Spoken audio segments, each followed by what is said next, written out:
Hi, Ajitha കിച്ചണിലേക്ക് എല്ലാവർക്കും സ്വാഗതം. ഞാനിന്നിവിടെ തയ്യാറാക്കാൻ പോകുന്നത് നമ്മുടെ നേന്ത്രപ്പഴം വെച്ചിട്ടുള്ള അലുവയാണ്. അതിന് വേണ്ടിയിട്ട് 3 നേന്ത്രപ്പഴം അരച്ചെടുത്തിട്ടുണ്ട്. പിന്നെ നെയ്യ്, പിന്നെ കപ്പലണ്ടി, കുറച്ച് അണ്ടിപ്പരിപ്പ്, പഞ്ചസാര, ഏലക്ക പൊടിച്ചത്, ഏലക്കയും പഞ്ചസാരയും കൂടി പൊടിച്ചതാണ്. അതിൻ്റെ മണം പോകണ കാരണം കൊണ്ടാണ് ഞാൻ അങ്ങനെ മൂടി വെച്ചിരിക്കുന്നത് ജാറിൽ തന്നെ. പിന്നെ ഇത് എന്താ പറയുക, ഇത് ഞാൻ ഈ കളറിൽ തന്നെയാണ്, ഈ പഴത്തിൻ്റെ കളറിൽ തന്നെയാണ് ഞാൻ വലിയ ഉണ്ടാക്കുന്നത്. വേറെ കളറൊന്നും ചേർക്കണില്ല. പിന്നെ നമുക്ക് പഞ്ചസാര കാരമിൽക്ക് ചെയ്തിട്ട് വേണമെങ്കിൽ ചേർക്കാം, പക്ഷെ ഞാൻ ചേർക്കണില്ല. ഞാൻ അതിൻ്റെ കളറിൽ തന്നെയാണ് ഉണ്ടാക്കുന്നത്. അപ്പോൾ ഉണ്ടാക്കി കഴിഞ്ഞിട്ട് നമുക്ക് കാണാം. ഓക്കെ.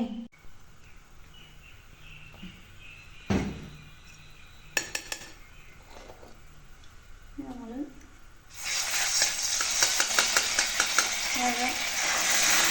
അരച്ച് കൊടുക്കുന്നു.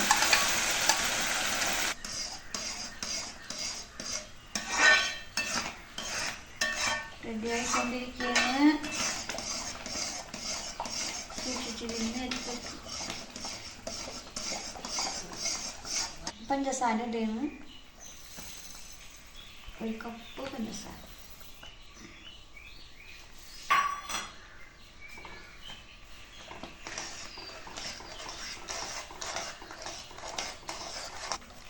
അയ്യോ,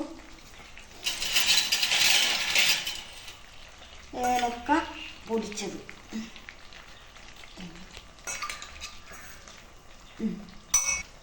കാഷ്യൂനട്ടും കപ്പലണ്ടി,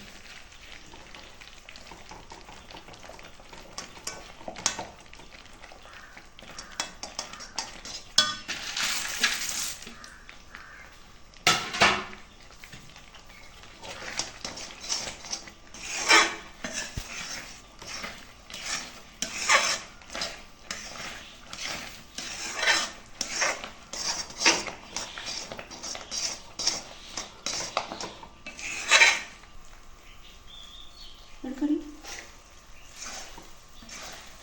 അലുവ റെഡിയായി. ഇനി നമുക്ക്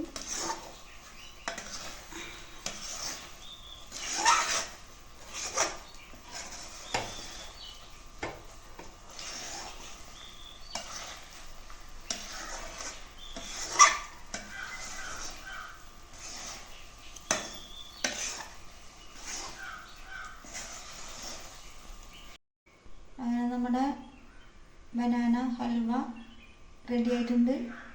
എല്ലാവരും ട്രൈ ചെയ്യുക, ലൈക്ക് അടിക്കുക.